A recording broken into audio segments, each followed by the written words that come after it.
అందరికీ నమస్కారం. నేను మీ వినూతా కోట. తెలుగింటి ఆడబిడ్డగా మీడియా ద్వారా రాష్ట్ర ప్రజానికానికి, శ్రీకాళహస్తి నియోజకవర్గ ప్రజలకు, నాతో పనిచేసిన మా జనసైనికులకు కొన్ని విషయాలు తెలియజేయడానికి మీ ముందుకు వీడియో ద్వారా వస్తున్నాను. మనసు నిండా పుట్టెడు బాధతో మీ ముందుకు వచ్చాను. మేము చేయని తప్పుకి మేము జైలుకు వెళ్ళినందుకు కూడా నాకు బాధ లేదు, కానీ మేము చంపాము అని మీడియా ఛానల్లో ప్రచారం చేయడం నాకు చాలా చాలా చాలా బాధ వేసింది.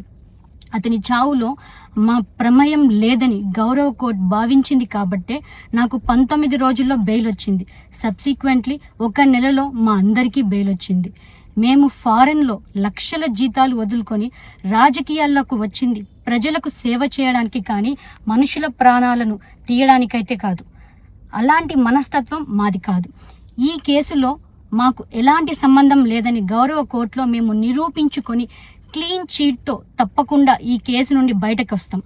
ఈ కేసు చెన్నై కోర్టులో విచారణ ఉన్నందున నేను ఈ కేసు గురించి ఇంతకు మించి మాట్లాడకూడదని మా లాయర్లు నన్ను సూచించారు. మేము ఏ తప్పు చేయలేదు. నిజాలు ఆ దేవదేవుడికి, శివయ్యకి తెలుసు. ధైర్యంగా పోరాడతాం.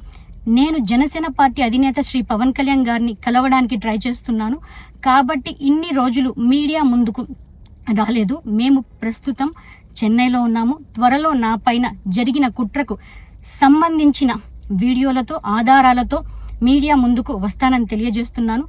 న్యాయం ఎప్పటికైనా గెలుస్తుంది. ఖచ్చితంగా న్యాయం వైపు ప్రతి ఒక్కరు నిలబడతారని భావిస్తున్నాను. సత్యమేవ జయతే. జై హింద్.